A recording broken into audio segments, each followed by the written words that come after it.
Anna, good morning. Always good to have you on.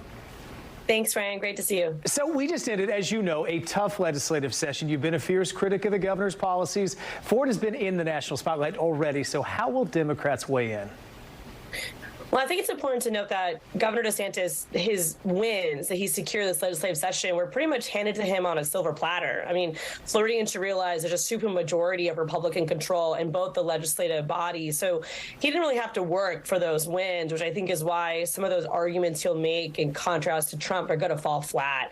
At the end of the day, competing with President Trump on a Republican primary platform is very difficult. As we know, he continues to reign the majority of his party. With that said, as Democrats, we need to show up and expose how dangerous Governor DeSantis' policies have been for our state and how he's ignored critical problems like the affordable housing crisis, property insurance, teacher pay. We need to do our best to emphasize how for everyday Floridians, our lives have not gotten better under Governor Ron DeSantis. Yeah, and Anna, there are representatives that go out there and they put things on Twitter, but I know you've been out looking at some of the young voters as well, trying to get them to register to vote. Is that kind of the main way you look at this? We're going to have our voices heard, not just in Florida, but beyond that.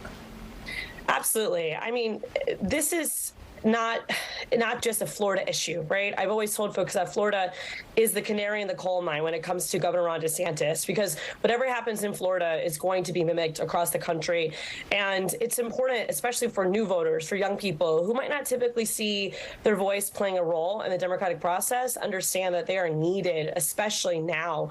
So many of the attacks that the governor has pushed forward target the next generation, whether it's the censoring of education, book banning, the most recent attack on academic freedom and within higher educational spaces, and of course, even making voter registration more difficult. These are all policies that specifically target the next generation of voters. So we got to make sure young people are ready and fired up and going to get involved this year and beyond. As you know, this is going to put the governor in a really unique spot, campaigning across the country, of course, while still running the state. What will you focus on with that issue? Anything you're really going to watch for? Well, for me, it's further demonstrating that Floridians can't afford Florida. And if you want to mimic that across the country, then DeSantis is your guy. But to also emphasize his attacks on Walt Disney World, how anti-business he is, anti-democracy he is, he really checks off all the boxes of an authoritarian figure. We want to make sure the American people know that. You took me right to my next question, the Disney fight. We can't ignore that. Obviously, you followed this closely. How would that be affected should he win the nomination or even getting on the national spotlight here? How do you see that playing out?